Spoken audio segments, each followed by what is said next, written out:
చెప్పచ్చు. అదేవిధంగా గురుగారు మీరు ఇంతకుముందు చెప్పారు శ్రావణ ప్రదోష పూజ అని చెప్పి, అది ఎవరెవరు చేసుకోవచ్చు, ఏ విధంగా చేసుకుంటే మంచిదని చెప్పి. ఇప్పుడున్న పరిస్థితుల్లో మీనరాశి వాళ్ళకు ముఖ్యంగా అవసరం అండి.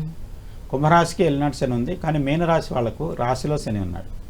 అలాగనే సింహరాశి వాళ్ళకు, సింహంలో ఉన్నటువంటి రాశికి కేతువు శని ఇద్దరు వచ్చేసేసి అష్టమ శని రాశిలో కేతువు.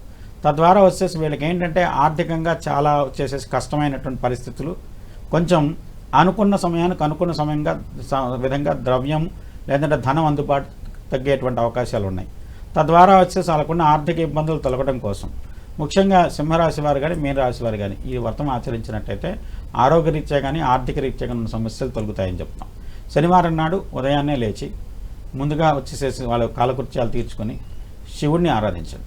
ప్రదోషం అంటే ఇలా ఆచరించిన తర్వాత అక్కడి నుంచి సాయం సంధ్య వరకు ఏమీ తినకుండా ఉండి సాయం సంధ్యలో మరల స్నానం చేసి శివారాధన చేసుకొని తర్వాత ఆ పూజ అయిన తర్వాత భోజనం చేసినట్టయితే విశేషమైన ఫలితం ఉంటుంది. దాన్ని శని ప్రదోష వ్రతం అంటాం. అలా శనివారం నాడు చేసినట్టయితే వాళ్ళకున్న ఆర్థిక ఇబ్బందులు తగ్గుతాయని చెప్తాం. అలాగే చాలామంది చాలా కాలం పాటు పెళ్ళిళ్ళు కాక కొంత ఇబ్బందులు పడుతూ ఉంటారు. సో అలాంటి వాళ్ళకి ఈ మాసం కొంత ప్రత్యేకంగా చెప్తూ ఉంటారు. వారికి తొందరగా పెళ్లి కావాలంటే ఏ పూజ చేస్తే మంచిదంటారు ప్రధానంగా ఈ మాసంలో? వారికి ఉన్న జాతకంలో పెళ్లి కోసం ప్రత్యేకంగా అయితే అండి మీరు స్వయంవర కళ అని అమ్మవారు ఉంటారు.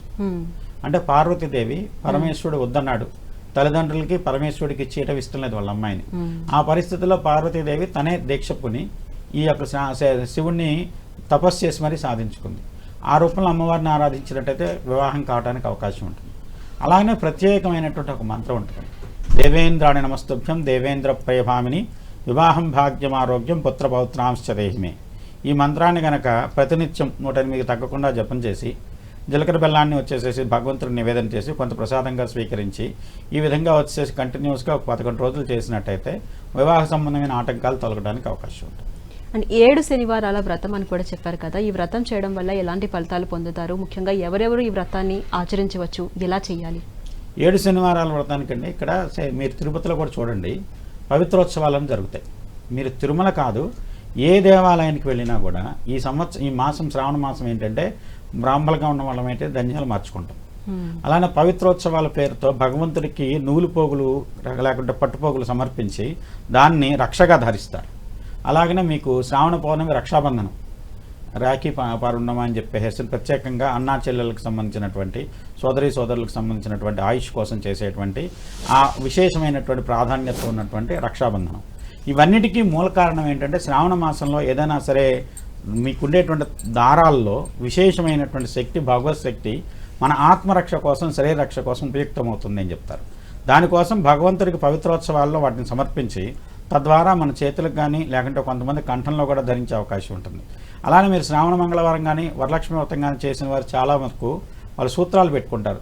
9 ముళ్ళు వేసి 9 పోగులు వేసి, 5 ముళ్ళు వేసి 5 పోగులు వేసి, ఇలాంటివి ఏంటంటే 5 మనకు పంచతత్వాలు సౌమంగళ్యం ఇవ్వడానికి ఉపయోగపడేవి. 9 అనేటువంటి ఐశ్వర్యాన్ని ఇవ్వడానికి, అష్టసిద్ధులు నవనిధులు అంటారు కదా, అది వరలక్ష్మి వ్రతానికి సంబంధించింది. ఈ 2 సూత్రాలు ధరించేది కూడా ఈ శ్రావణ మాసంలో దాన్ని దృష్టిలో పెట్టుకొని చేసేటువంటి క్రియ. తద్వారా ఏంటంటే ఐశ్వర్యానికి ఐశ్వర్యము, ఆరోగ్యానికి ఆరోగ్యం చేకూరుతుందంట. అది మీకు వెంకటేశ్వర స్వామికి 7 శనివారాలు వ్రతం చేసేటప్పుడు కూడా మీరు చేతికి ఒక రక్షలా కట్టుకొని 7 శనివారాలు పూర్తయిన తర్వాత మీరు తిరుమల కానీ ఏదైనా వెంకటేశ్వర స్వామి ఆలయానికి వెళ్ళి కానీ ఆ రక్షణ ఒక హుండీలో వేసి తద్వారా దీక్ష విసర్జన చేసేటువంటి విధానంలో పూర్తి చేయొచ్చు. మీరు శ్రావణ మాసంలో మొదలెట్టడానికి మంచిది. అది పవిత్రోత్సవాలతో పాటు మీరు ఏదైనా శనివారం నాడు శ్రావణ మాసంలో మొదలుపెట్టి 7 శనివారాలు పూజ చేసి 8వ శనివారం తిరుమల కానివ్వండి దగ్గరలో ఉన్నట్టు ఏదైనా వెంకటేశ్వర స్వామి ఆలయానికి వెళ్ళి ఆ దీక్షను పూర్తి చేసి ఆ వెంకటేశ్వర స్వామికి ప్రీతిగా మీ యథాశక్తి ఇవ్వగలిగిన వాళ్ళు బట్టలు ఇవ్వండి, లేదంటే వచ్చేసి ఏదన్నా మీ శక్తి కొద్ది దక్షిణ సమర్పించేసేసి ఆ విధంగా వ్రతాన్ని పూర్తి చేసుకోవడానికి తద్వారా వచ్చేసి మీకు శనిపీడ తొలుగుతుందని చెప్పచ్చు.